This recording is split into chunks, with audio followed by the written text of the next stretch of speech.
Take me to the next slide. This is a mission we've been on for as long as we can remember. In 1977, A.N.R. Robinson, MP for Tobago East, laid a motion in the Parliament calling for internal self-government for Tobago. The motion was supported and passed by a PNM-led government. Yes? Act number 37 of 1980 was passed, and the Tobago House of Assembly was re-established in 1980. I say re-established because it was first established in 1768. In 1996, an effort was made to resolve the shortcomings of the 1980 Act. And Act 39 was passed to amend the Constitution, whilst Act number 40 of 1996 was passed to amend the Tobago House of Assembly Act. So just as is being done right now, there's a Constitution Amendment Bill and a Tobago Island Government Bill to change the Act. Next slide. In April of 2005, the PNM was in government in the Tobago House of was in government. The THA, then led by the Chief Secretary of London, unanimously adopted a resolution that was brought by the minority leader. And the minority leader of that day was Ashworth Jack. And that motion called on the government to pursue, as a matter of urgency, legislative and constitutional reform for Tobago towards internal self-government. So that's to tell you, we as PNMites in the Tobago House of Assembly saw that what Ashworth brought to the House was something positive and good for all of Tobago, and we supported unanimously.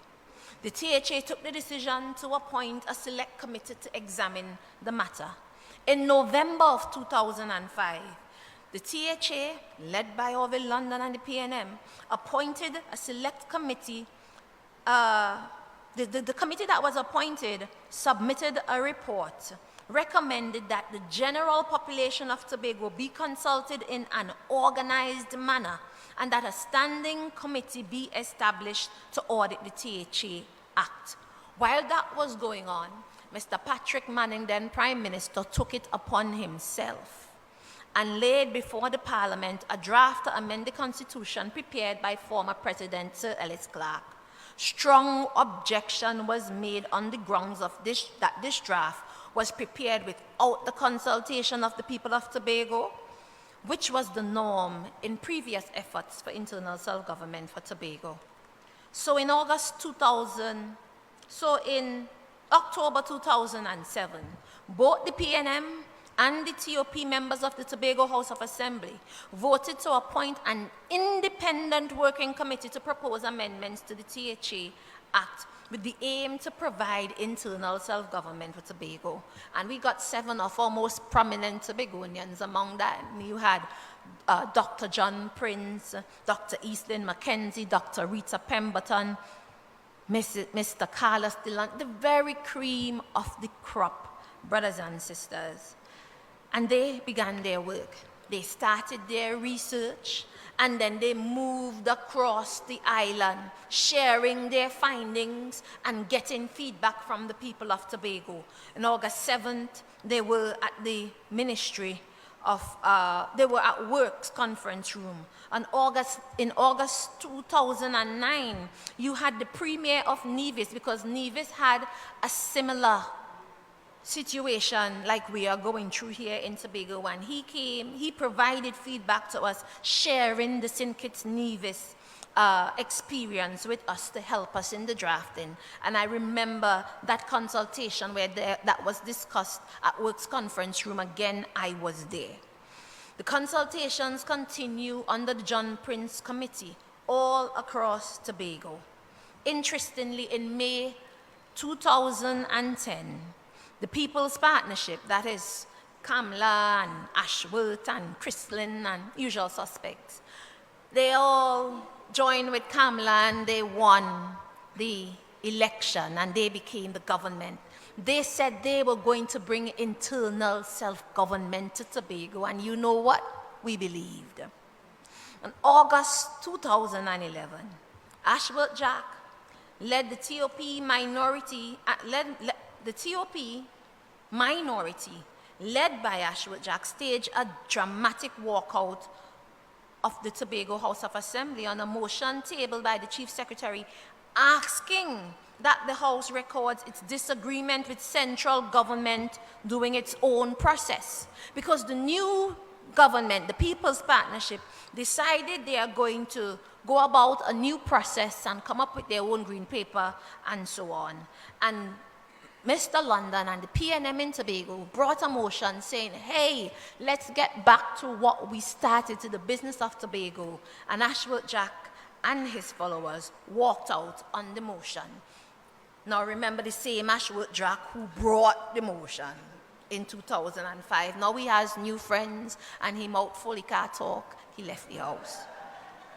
So in September of 2011, John Prince Committee, after widespread consultations, over 42 workshops and 3 larger consultations across Tobago, submitted its final report to the Tobago House of Assembly. In December, the Chief Secretary wrote a letter to the Prime Minister submitting 2 draft bills drafted by Senator Senior Counsel Russell Martino. The Chief Secretary, Orville London, also requested a meeting with our dear Prime Minister to discuss the bills submitted. So that was December. January, then Prime Minister Kamala Persad-Bissessar responded through her permanent secretary stating that she has received the letter and she would submit it to the Attorney General. Interestingly, in February 2012, 1 month later, the UNC-led PP government, supported by Ashworth and friends in the TOP, went ahead and produced its own green paper on internal self-government for Tobago for circulation. This sparked much discontentment from the Tobago House of Assembly and the people of Tobago who felt slighted and disrespected by the PP government. May 2012, same year, so March, nothing, April, nothing. May, after 5 months of waiting, asking the Prime Minister to meet, to have some conversation, I remember reading in the papers, Orville writes again. And the people used to laugh like he was a little boy. And he wrote to the Prime Minister reminding her of his requests relating to the draft bills that was submitted on December 15, 2011. This was the second of many letters and public requests for a meeting. Unfortunately, these requests often fell on deaf ears. The People's Partnership proceeded with its own green paper and process and later developed its own bill for the Parliament. In January 2013, that's right before, 14 days, 2 weeks before a Tobago House of Assembly election, the Kamala Persad-Bissessar government laid the PP's Tobago Constitution Bill in the Parliament for debate. So no consultation with Tobago. Interestingly, on January 16th, 5 days before the election, the bill was debated in Parliament. The PP government did not send the bill to Joint Select Committee. How are they going to send it to Joint Select Committee? It's only 5 days before the election, and they're using the election, they're using the bill as a way to get people on board looking for support. After they didn't listen, they didn't respond to the letters over all the years. Instead, the PP government wanted the bill to be voted upon right there, right then, and the opposition, along with Tobagonians, of course, the opposition PNM, rejected it. After they get a skin wash, January 21st, 2013, the PNM won the THA elections 12-0, totally rejecting the TOP and its partners in the UNC. What was interesting to me is how Orville London got straight to business. So 2 weeks after winning, he called in former Chief Secretary Ho Choi Charles to discuss how do we cooperate and collaborate to pursue internal self-government for Tobago, because it's important for us from all sides of the divide to speak to the government, to speak to Trinidad with one voice. In February 22nd, 2013, the Chief Secretary London met with Prime Minister Prasad Bisesa, Minister of Finance Larry Hawaii, and Minister Rudal Munila. They discussed the process for granting internal self-government for Tobago. On March 15, the Chief Secretary then wrote to Mrs. Bisesa, then Prime Minister, seeking feedback on the matters we discussed in the meeting last month. June 21st, then Prime Minister finally had an hour-long meeting with the Chief Secretary. However, they did not reach an agreement on the way forward. But we continued in the business. On July 10th, the Parliament went on its sessional break, and the PP government allowed the Tobago Constitution Amendment Bill 2013 to lapse. This is important to note, because every time our government moved from session to session, we took it to Parliament to save the work so that we wouldn't lose the information gathered from the consultation, the research, the information from the technical experts, and so on. We saved the work to keep the business going. But they allowed the bill to lapse in 2013 after getting the licks in the election, along with taking back or stopping many of their programs in Tobago as a means of punishing Tobagonians. And for the rest of their term in office, they never brought back the internal self-government bills to Tobago. We continued with the business. In 2013, Mr. Orville London and former Chief Secretary Ho Choi Charles held discussions on facing Parliament and facing Trinidad with one Tobago voice.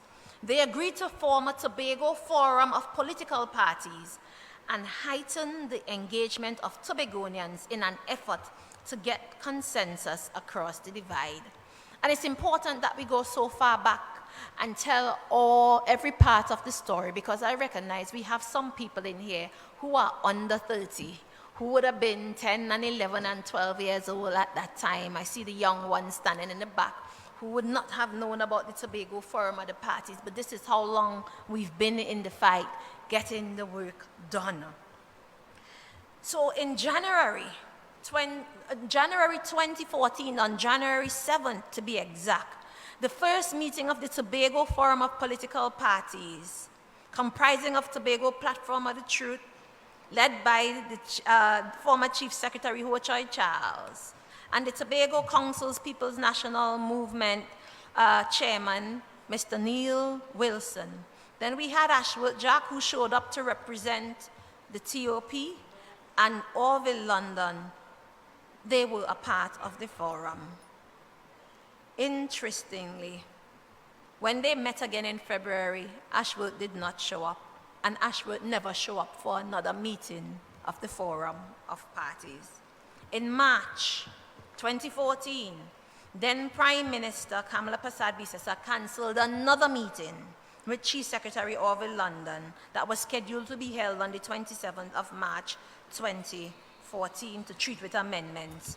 The Forum of Political Parties, nonetheless, they continued, committed to the business of the people of Tobago, going from pillar to post, from side to side, up, down, north, south, east, west of Tobago, meeting with the people, advancing the discussion, championing Tobago people's business.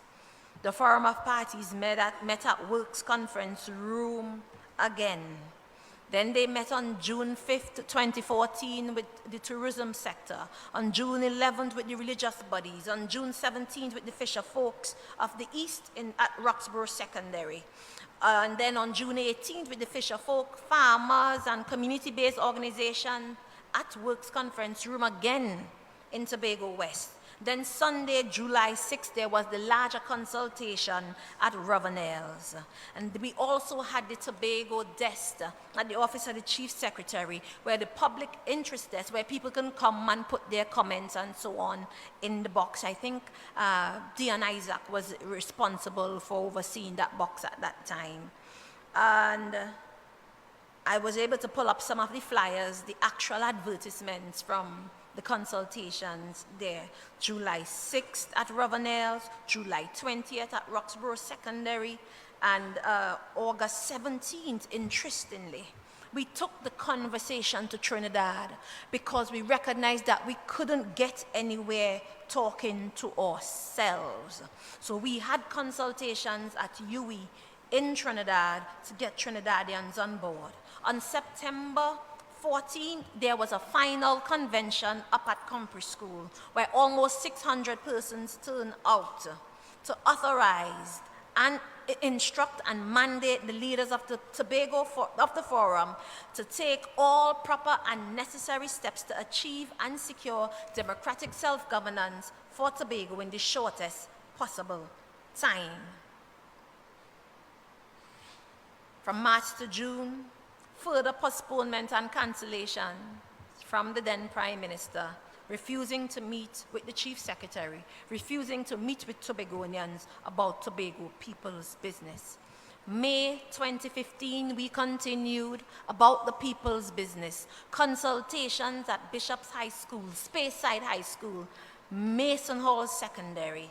September 7th, we won the election as a national party, the People's National Movement in power again, under no other than Dr. the Honorable Keith Christopher Rowley, who upon winning the election made the commitment to grant to Tobago internal self-government and to continue to pursue the business of the Tobago House of Assembly and the people of Tobago.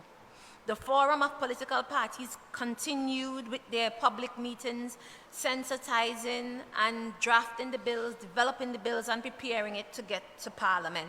In November, the consultations continued at COSTAT. 15th to 18th of February 2016, and the list goes on and on as to the many times that there were consultations. We consulted the YES program, so many different meetings for Tobago to be mindful and to note what was taking place even after we won the election. We had a new cabinet, and we immediately on March 18 created a joint select committee to deliberate on the matters of the bill. Now, it is important to note that when these bills were passed from Tobago House of Assembly to the central government, we then had to review it, go through how we place this before the Parliament, get the structure and so on, right to go before the Parliament. So what was passed from the House of Assembly to the central government was then passed on to the Parliament Joint Select Committee. And a Joint Select Committee is just as it says. It's selected members from the Parliament, from the government side, the opposition side, and the independent side. And in Joint Select Committees, we do further investigation, further research. We iron out the kinks so that you would have a smoother process when you get to the parliamentary floor, and we can get to a place of consensus faster and where we are truly operating in one accord. So we spent years at the level of the Joint Select Committee. And you would see members from the government, members from the opposition, and members from the independent. On June 10th, the committee had its sixth meeting, and we brought that meeting right here to Tobago to sit and discuss the matters with the Tobago people at Victor E. Bruce Building on June 10th, 2018. We tapped into the wealth of knowledge by consulting with several subject matter experts from the United Nations and international stakeholders. So don't listen to their foolishness when they say, we're going to take this matter to the United Nations. We went to the United Nations, and the United Nations provided information and guidance to us also. Different parliaments also from all over the world with similar situations had shared their research with us. When we did the consultation in Tobago, the highlights of the discussions were about the historical background of the relationship between Trinidad and Tobago, dispute resolution, Tobago's budgetary allocation, the need for financial accountability, the composition and functioning of the Tobago legislature and the Tobago Executive Council. You had persons from all walks, all areas coming and sharing with us what they wanted to see in the bills.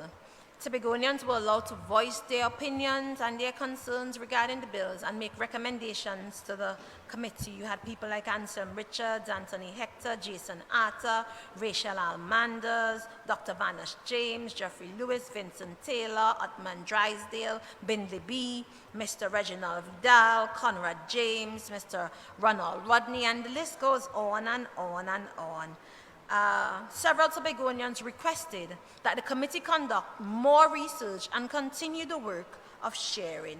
And if you look among these pictures, you'll see many familiar faces who turned up to the consultations and shared. They were a part of the discourse.